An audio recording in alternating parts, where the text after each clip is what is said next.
The next project that I'm going to talk to you about is making a coil cylinder.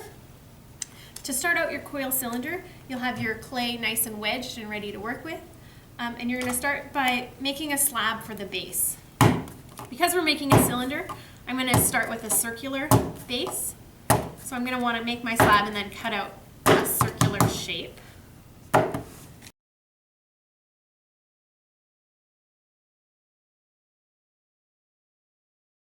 The thickness again should be about 7 millimeters or half an inch.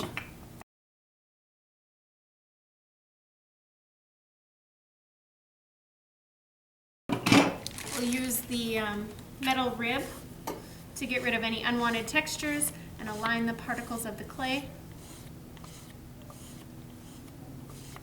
Flip it over, do the same to the other side.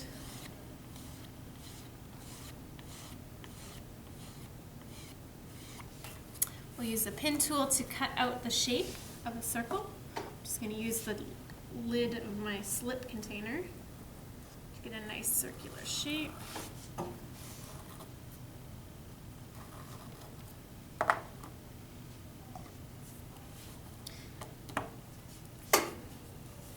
I'm going to re-add that excess clay from my slab to my ball of clay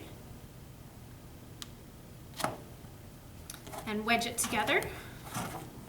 We're going to use the rest of this clay to roll coils.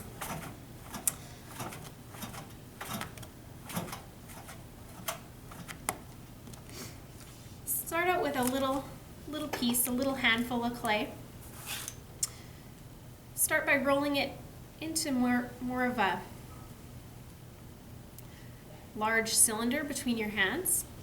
Once you've got the shape started, you can transfer it to the table. Using your whole hand, use your fingers, spread your fingers out as you're rolling. When it gets long enough, you can add your second hand.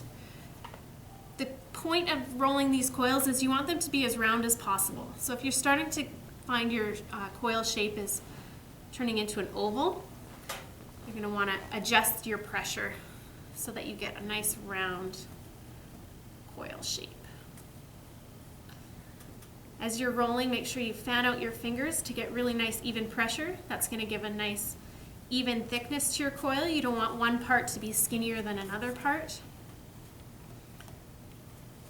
It should be even and round. To get a little bit of an oval shape, so I'm just going to try and adjust that a bit.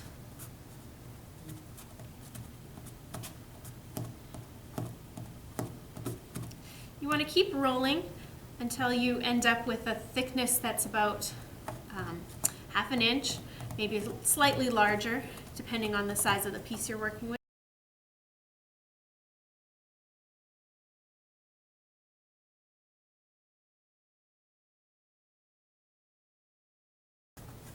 Just going to pinch a little bit here and try and make these a little more round, more circular.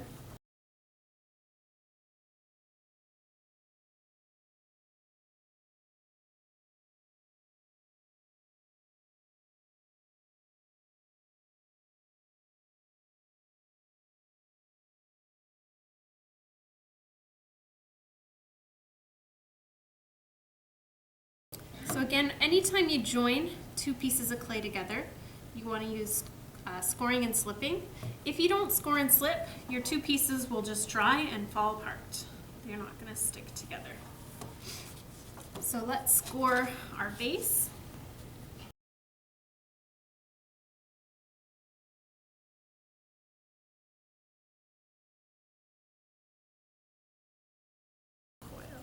Before I score the whole coil, I'm going to just set this on top. Use my pin tool to cut off any excess that I don't need.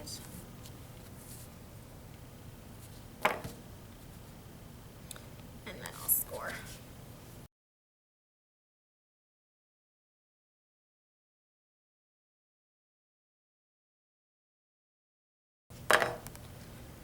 Slip.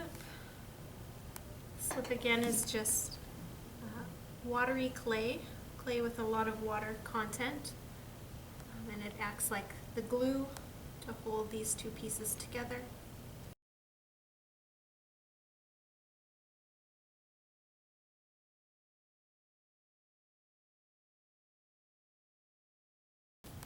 once you have your coil attached to the base, you're going to want to smooth out one side, or both if that's what you want.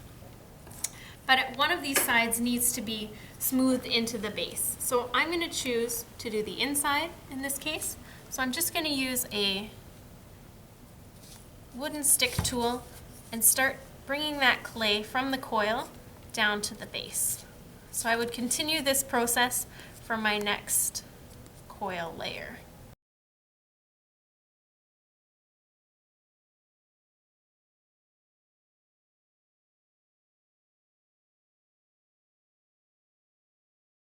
So I'm going to do one more layer. I think I have enough here, yeah. If you're in 25, you're going to need to make a larger coil project, and it needs to have a change in shape vertically. So in order to create that change in shape, you would make a coil that were slightly larger, and then you're going to start to get that bulging out shape, or a coil that was slightly smaller, and you'll start to get that coming together sort of look. So if you're in 25, make sure that you vary the length of your coils so that you vary the shape of your piece. So if you're in 15 though, we're just going to create a cylinder that goes straight up and down. So all of your coil lengths should be the same length. So I'm going to score and slip this.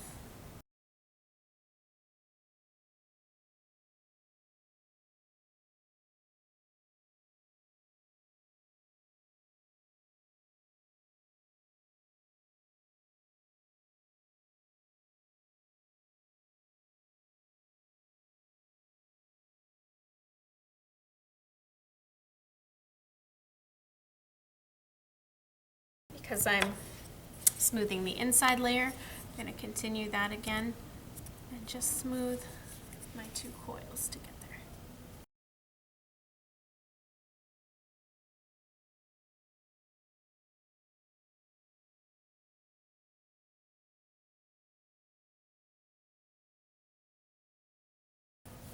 And you'll just continue this process, rolling coils, scoring and slipping each layer to get the height of your piece.